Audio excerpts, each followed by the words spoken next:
Good evening. I hope everybody's doing well. Happy Valentine's Day to all the beautiful ladies out there. I want to dedicate tonight's show to my beautiful mother, my grandmothers, all of my aunts, my three sisters, my beautiful daughter, my cousins, all my ex girlfriends, even my baby mama. Happy Valentine's Day to all. And that's what we're going to talk about today. We're going to talk about places we used to go for Valentine's Day. We're also going to talk about two massacres that happened on Valentine's Day. One of them you're very familiar with. We're going to talk about the St. Valentine's Massacre. And then the other one is a little, I'll say a mini massacre that happened right here in the neighborhood. But before we get into it, I want to promote a good friend of mine, Mary. I want to promote her book, Lovers, Liars, and Clowns, Tales of the Patch. You see, Mary grew up in the Grand Avenue neighborhood, and she tells personal stories and experiences of what it was like as a teenage girl growing up in that neighborhood, in that little patch. She tells a lot of funny stories about all her interactions and talks with Joey the Clown Lombardo. Joey actually gave her a pair of his dice that she carries around with her every day for good luck. As we all know, Joe Lombardo ran the largest remote crap game in the city of Chicago. Joey admitted to that on the stand. She tells about her love affair she had with Frankie Collada, and even talks about partying with Chicago legend Bozo the Clown. But check it out, Tales of the Patch, Lovers, Liars, and Clowns. You can get it on Amazon. It's just under 200 pages. Very good read, very easy read. And let me know what you guys think. Another book that just came out from retired detective in Kansas City, author, lawyer, podcaster, Gary Jenkins, The Chicago Outfit. Easy read, a lot of stories about the Chicago Outfit you probably never even heard before. Some of you know I've been a guest on Gary's show, Gangland Wire. Gary is like the pioneer of mob genre YouTubers, if you will. Him and I talked about the Mike Sarno trial. We talked about the Bobby Salerno trial, how his son Alex Salerno represented him. We talked about the Family Secrets trial as well. But check it out, Windy City Mafia, The Chicago Outfit by Gary Jenkins, and let me know what you guys think. If you guys like my Chicago mob trial stories, please hit the like button, subscribe, share with your friends. The vast majority of my stories that I tell are from the trials that I went to. You know, I was very fortunate to attend some of the biggest trials in Chicago, going back from the early 1990s to the mid-2000s. And sadly, there's not too many trials to talk about anymore. And the main reason is most of the guys have passed away, or they're on the other side, or the government locked up most of your made guys, your associates, mostly based on government snitches and informants. So my channel is intended strictly to entertain and educate people. Or if you're bored, you're going on a road trip, you got an hour, 2 hours to kill, listen to some of my Chicago mob trial stories. I appreciate the support. And if any of my videos offend anybody, just reach out to me, one push of the button, and I could shelve the video or delete it. So some of my followers, some of these mobbies are saying, you know, Jimmy, you're starting to repeat yourself and tell some of the same stories over and over. So I'm going to mix it up a little bit. Because as we all know, the Chicago Outfit, that story is over. That's right, there's nothing left. And like my dad used to say to me, don't ever feel sorry for these guys. Because the Chicago Outfit, they had one hell of a run. As we all know in life, nothing lasts forever.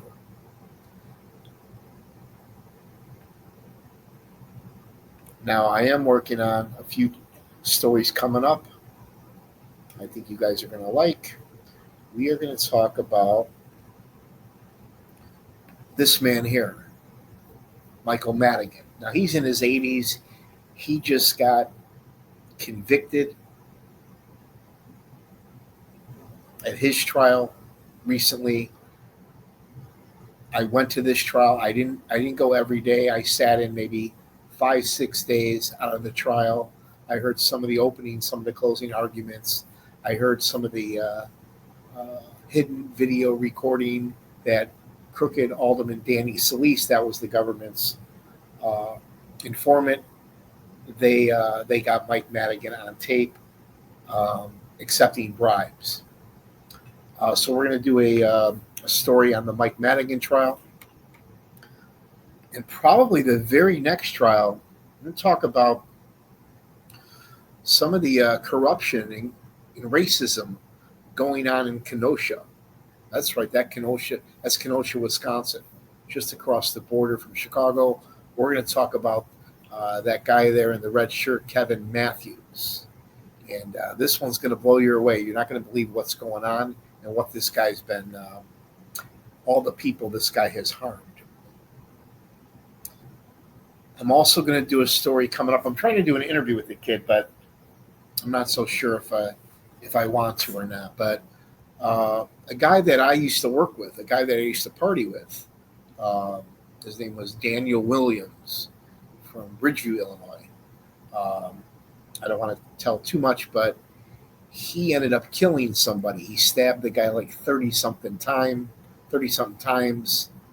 did like 35 years in prison. And the murderer is a free man today. And I'm glad that Danny is a free man, but I feel so sorry for the victim's family, and I'm not sure how they can allow somebody like this out of jail. So we're going to talk about the murder that an old friend of mine committed. I show this photo because Danny was a house painter. And then don't worry, we'll get back into the Chicago mob stories, some of the history of Chicago outfit. I'm working on a story. We're going to talk about Gus Alex and his very powerful brother, Sam Alex. Most of us know about Gus Alex. He was the political fixer, a Greek guy, part of the Chicago outfit's brass, right up there under Tony Accardo, Paul Ricca. Gus Alex trial was the very first trial I ever went to in the early 1990s. After that trial, I was hooked.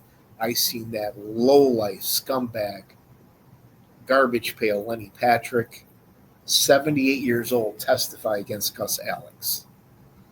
We're going to talk about him and his brother Sam Alex, a guy you never hear about. The two brothers alone made $20 to $30 million.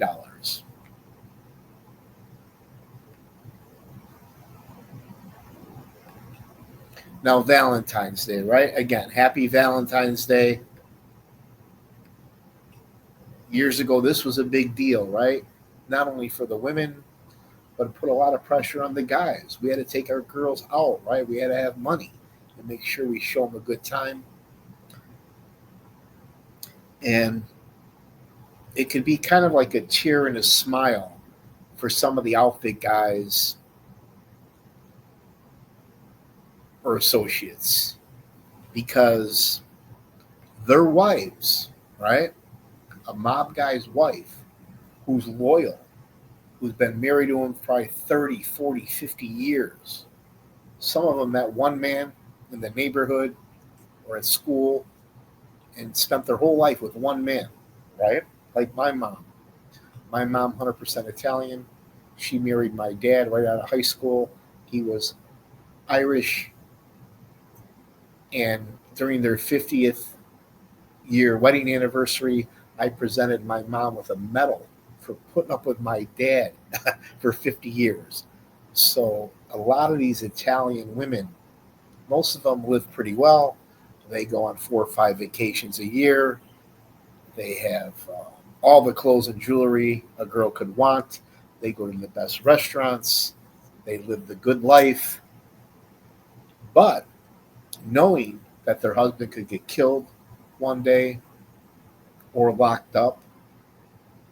So there's a lot of drama that goes on.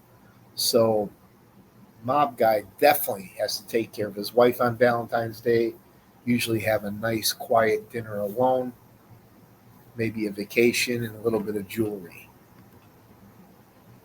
Also, a lot of wise guys have gumas, right? They've got girls on the side, and they've got to keep them happy as well.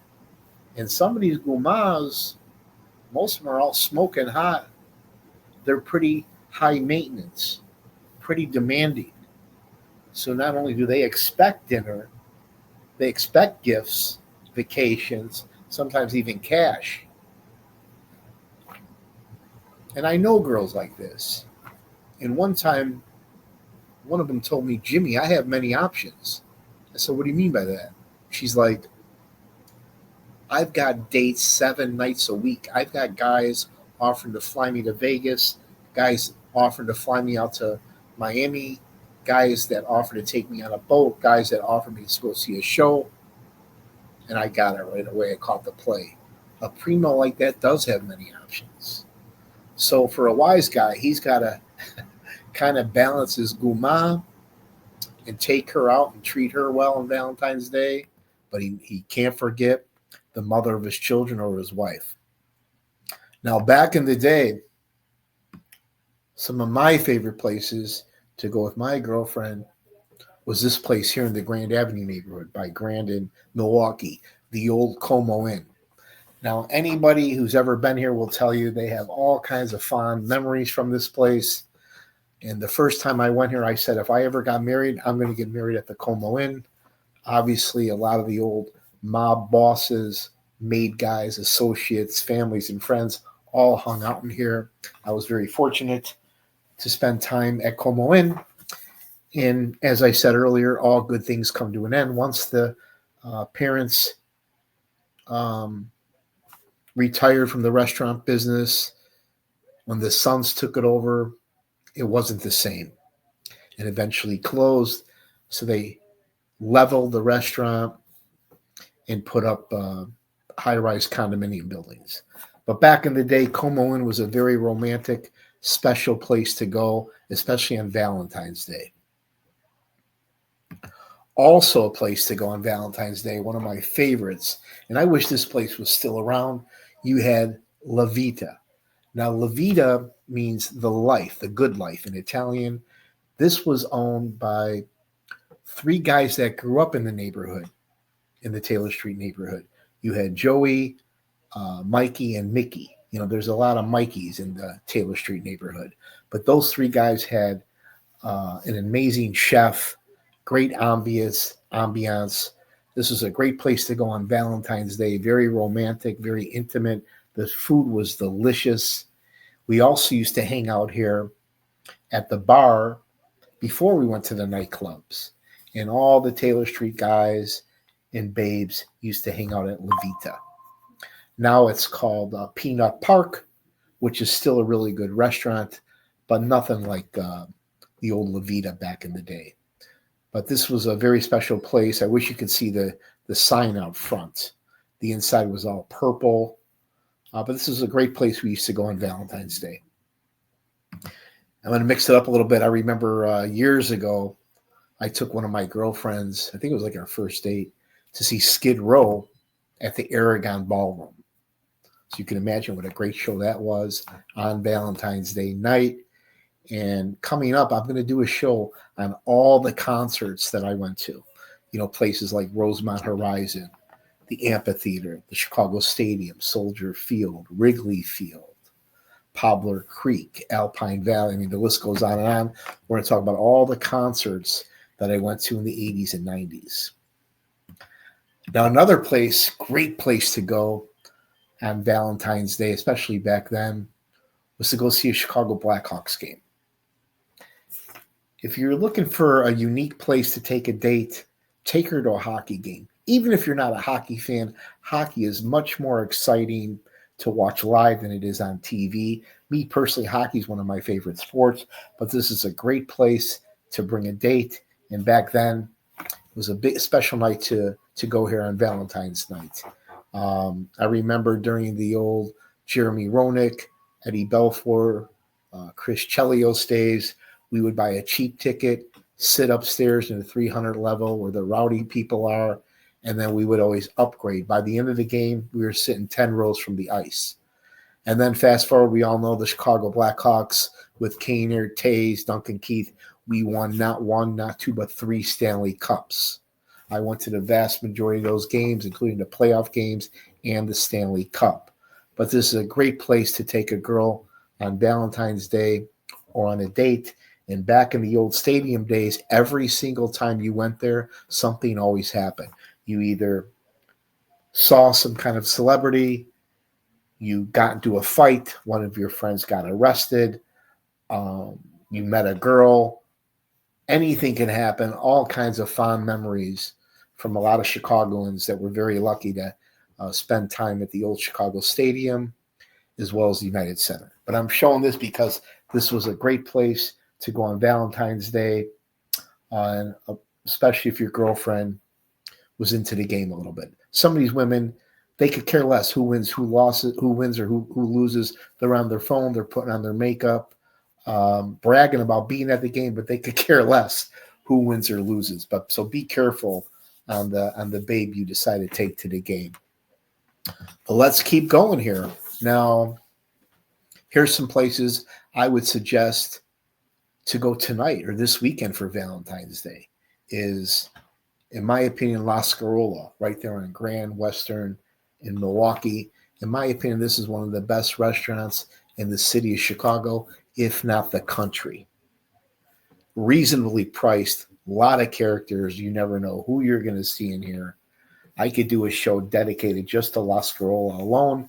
And if for some reason you can't get in or you got to wait 2 hours, just be patient because it's definitely worth the wait. You bring a girl here on Valentine's Day or on any night, guarantee you're probably going to get laid that night. And then right next door, if you want to have a drink, you got hands down the best classic neighborhood bar in the city of Chicago, if not the country, Richard's Bar. Back in the day, we used to hang out here 5, 6, 7 days a week. The bartenders were old timers. They told you stories. They knew your drink. They knew your name. Real characters. The drinks were inexpensive. They had the best jukebox in the whole city. All kinds of characters used to hang out here. So you got La Scarola, and then Richard's Bar gets the overflow. But this would be a great place to go on Valentine's Day. Now, if you like things a little bit more quieter, I would recommend heading over to the south side in Old Italian Patch, right there on 26th and Oakley. That's near Western. I would check out this place on Valentine's Day. Very small, intimate, romantic. You've got Bruna's. Half the price of major restaurants downtown. It has that neighborhood feel, delicious food, and a lot of times you'll see the owner there, Luigi from Italy. So this would be another great place to take your mom, your girlfriend, your aunt, your grandmother on Valentine's Day. Now, if you're not really into hanging out in the city, which sadly a lot of people don't really hang out in the city anymore. They'd rather hang out in the suburbs. Some of them won't even go past Harlem Avenue. But right here in Burr Ridge, you got one of the best Italian restaurants in Chicago, in the Chicagoland area. You got Capri, owned by the legendary Gigi. Now, eventually, I'm going to do a little story on the original Capri restaurant in Berwyn. I used to valet park cars there, and I'm going to tell some stories on some of the wise guys, associates, and characters that used to come into the old Capri, and stories of them tipping me, stories how one time I had Al Pamani's car got towed. I got in a lot of trouble. So we're going to talk about my days valet parking cars at the old Capri, the original. But this would be a great place to take your girlfriend or your guma to Capri. And then right next door, you got the nice little Italian nightclub. But check it out. That's in Burr Ridge, Illinois. I highly recommend it. But now let's get into it. We're going to talk about public enemy number one, Al Capone, and how him and his crew were battling, literally going to war over the bootlegging rackets with the Irish gangster Bugs Moran. This was a thorn in Al Capone's side. All kinds of Italians were killed by Bugs Moran's gang. All kinds of Irish guys were killed by Al Capone's gang. The gang war went back and forth. Now we're going to talk about probably the biggest mob hit in the history of Cosa Nostra. One of the biggest. You got the St. Valentines Day Massacre. Now let's go back to February 14th, Valentine's Day, 1929. Right there, 2100 North Block of North Clark, right near Fullerton and Clark. You had the brutal St. Valentine's Day Massacre. Al Capone got a tip that Bugs Moran and his gang would be at one of their stash houses. Now, this was a team of shooters, men with machine guns, backup shooters, lookouts, and getaway driver, wheelmen, right? And the Chicago mob posed as Chicago policemen, and they broke in. They came in as a raid, as cops. They lined everybody up against the wall. The Bugs Moran gang thought they were being raided, thought they were getting pinched. And Chicago mob, Al Capone's gang, pulled out machine guns and brutally machine gunned down all these guys, slaughtering every one of them. You can imagine the attention, the national, world attention this massacre got, especially on St. Valentine's Day. Let's see here. Now, some of the victims.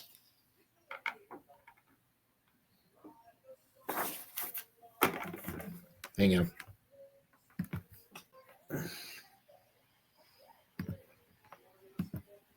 Now, some of the victims that were killed that day on Valentine's Day, you had Peter Gusenberg.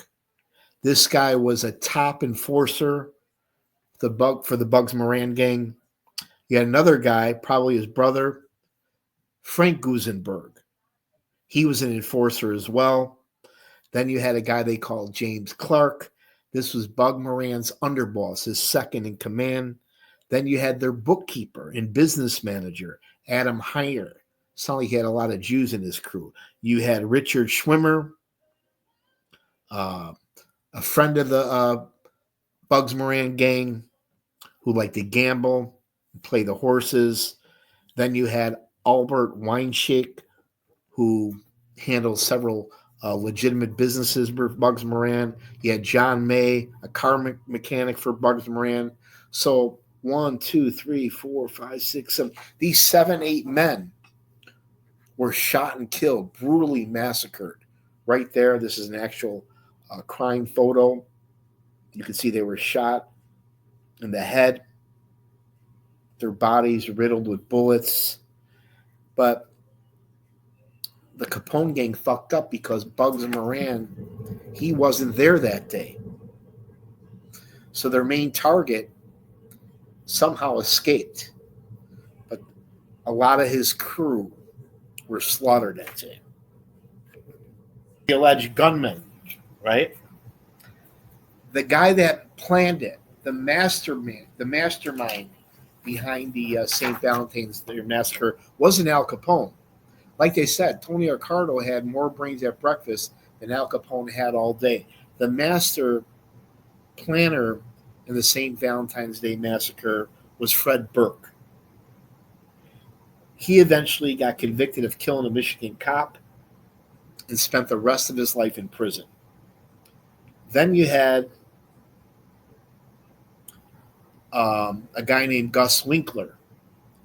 He was an alleged shooter in the massacre as well.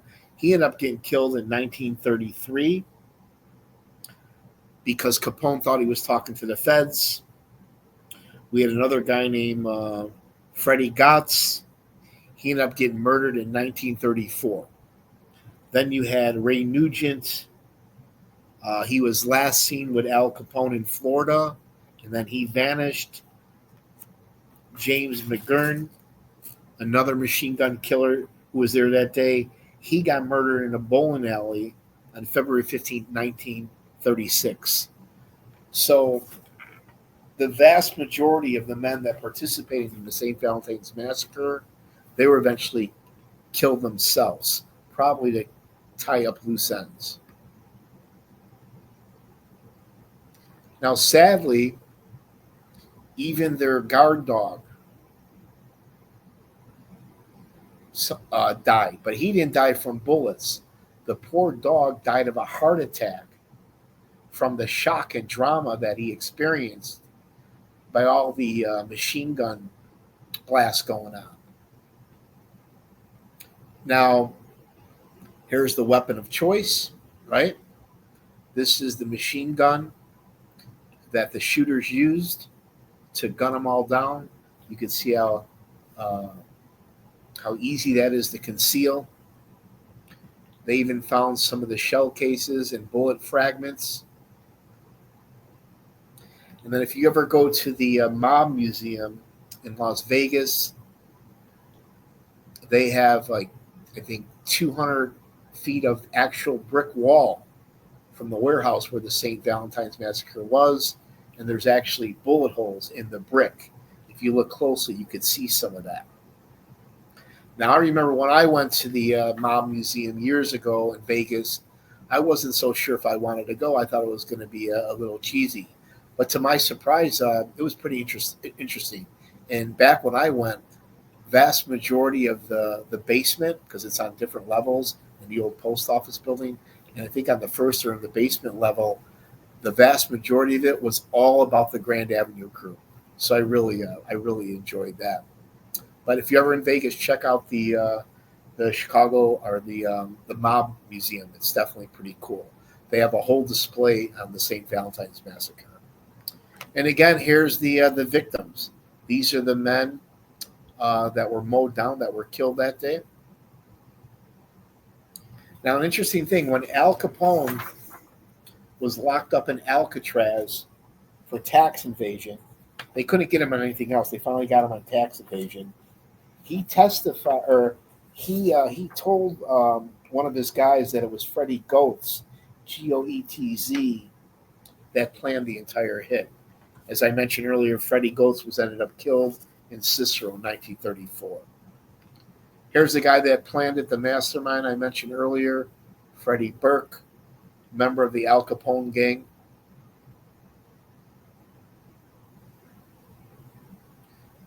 Now we're going to talk about some of the shooters. Jack McGurn, machine gun Jack McGurn. He eventually got killed February 15, 1936, in a bowling alley. Now they were never able to prove this, but allegedly Tony Accardo, Joe Batters, JB, was one of the machine gunners that participated in the St. Valentine's Massacre as well. And like Samuel, World War II veteran, Chicago Outfit associate, Samuel Volpendenzo, if I'm pronouncing his name right.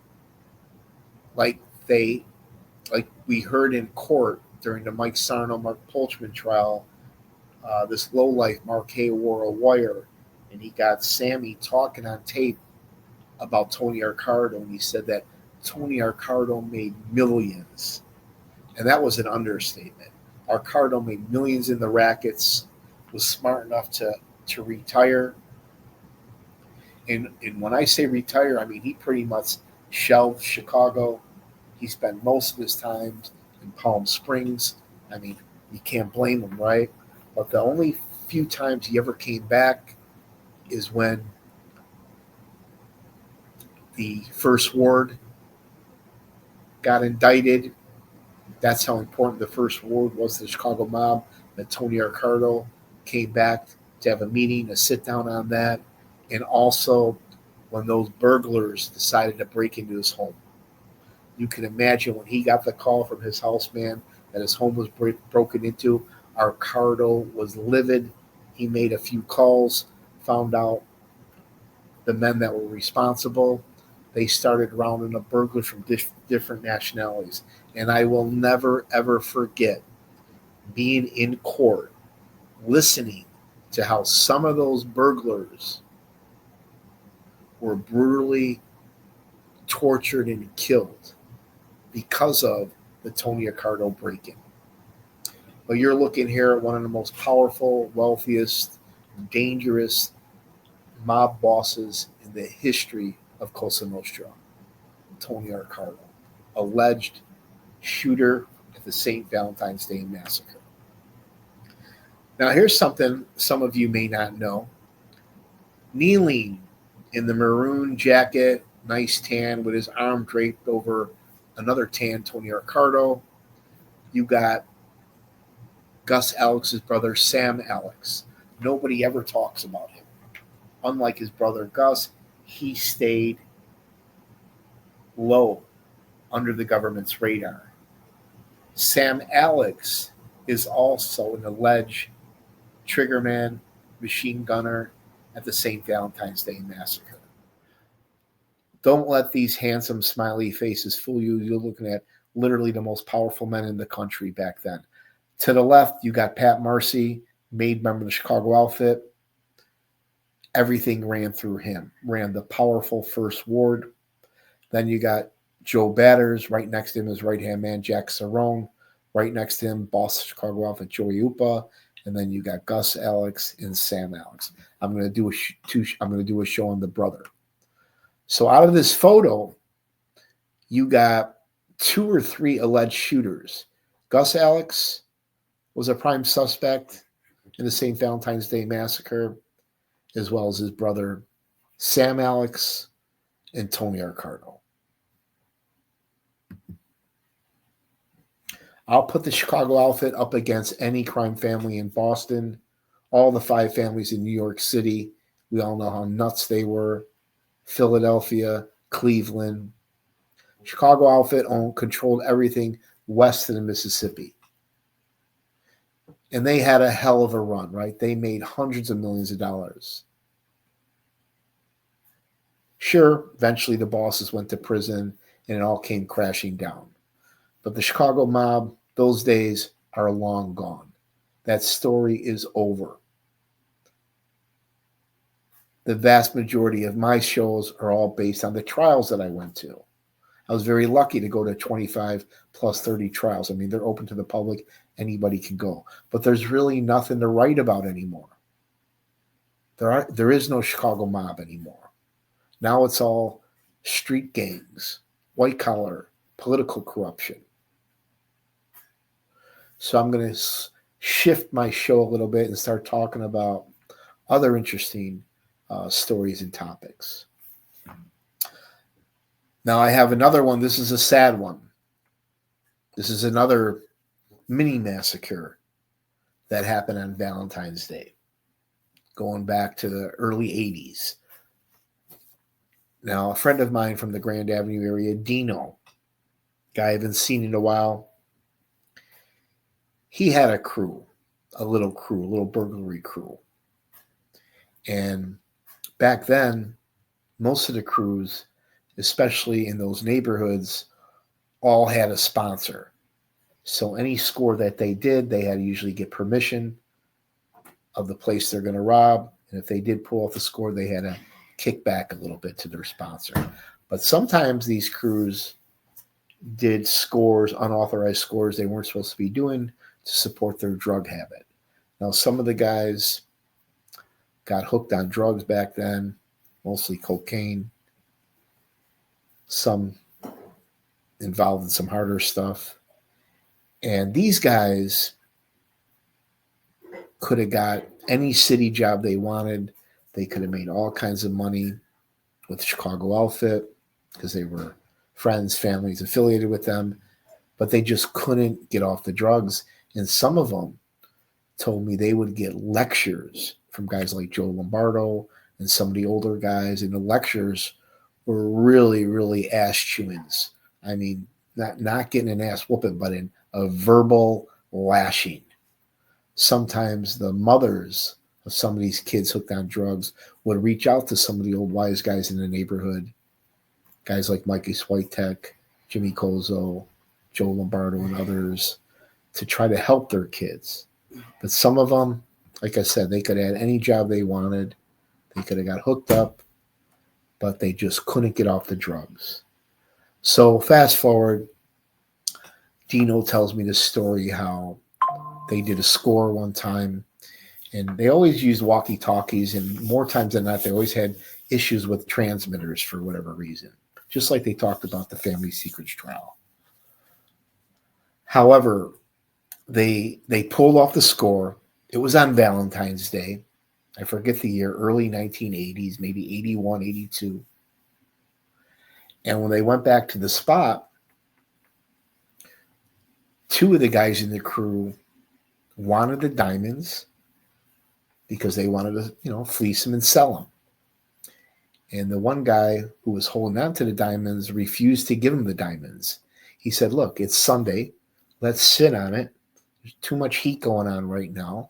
Let's wait. First thing tomorrow morning, we'll sell the diamonds and we'll whack up the cash. Well, these two guys, drug addicts, after waiting several hours and thinking about it, they decided they couldn't wait anymore. So they went back to his house, and this time they demanded the diamonds so they could sell them. They were obviously jonesing. They needed a fix. The guy refused. They got into a fight. The two guys ended up killing their own friend. And then it gets worse. They actually cut him open to retrieve the diamonds. Now think about that. They killed their friend. They couldn't wait one more day to whack up the cash. They killed their friend, cut him, took the diamonds, and then probably went out and got high. Eventually, they were caught, and I'm not going to mention their names, but both of them are rotten in jail for the rest of their life. But that's a horrible Valentine's Day story, neighborhood story that I wanted to share with you. But I don't want to end Valentine's Day on a bad note. Last night, I went to see Becoming Led Zeppelin. This is probably the best rock and roll documentary I've ever seen. So if you're a Led Zeppelin fan, I definitely suggest checking this out. You've got never before seen concert footage, interviews like this man here, John Paul Jones. You got the young Robert Plant, Jimmy Page, how he was the one that actually put the band together. And then you've got never heard John Bonham. John Bonham didn't give very many interviews, but he talks about what it was like, growing up and becoming a big rock star. So that's it. That's my little Valentine's Day story for you. If you guys like my channel, subscribe, hit the like button, share with your friends, and keep in mind, I am going to do some stories coming up. We're going to do a story on, let's see here. Let me find it.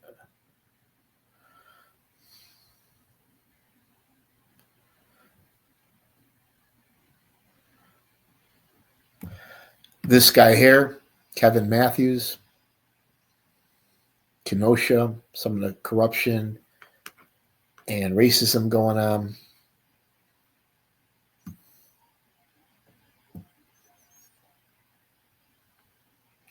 We're also going to do a story on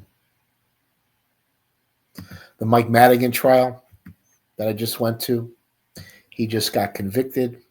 His co-defendants, the jury hung on him. The judge dismissed the case.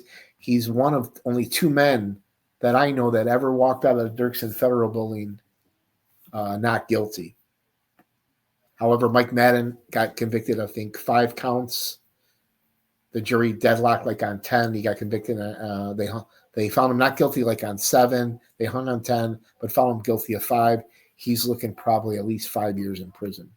I'm also going to talk about Danny Williams, a house painter that committed murder, brutal murder, did 30 years in prison, and somehow, some way is home today. And then last but not least, I'm going to get back to the mob genre. For some of you mobbies, we're going to talk about Gus Alex and his brother, Sam Alex. Happy Valentine's Day. If you're going out, be safe, have fun. If you like my Chicago mob trial stories, hit the like button, subscribe, share with your friends. And for you haters out there, get off the porn site, put out the fucking cigarette, and take the old lady, I don't know, take her to Outback Steakhouse. Splurge a little, bro. Buy her a new trailer. Ciao. Have a good one.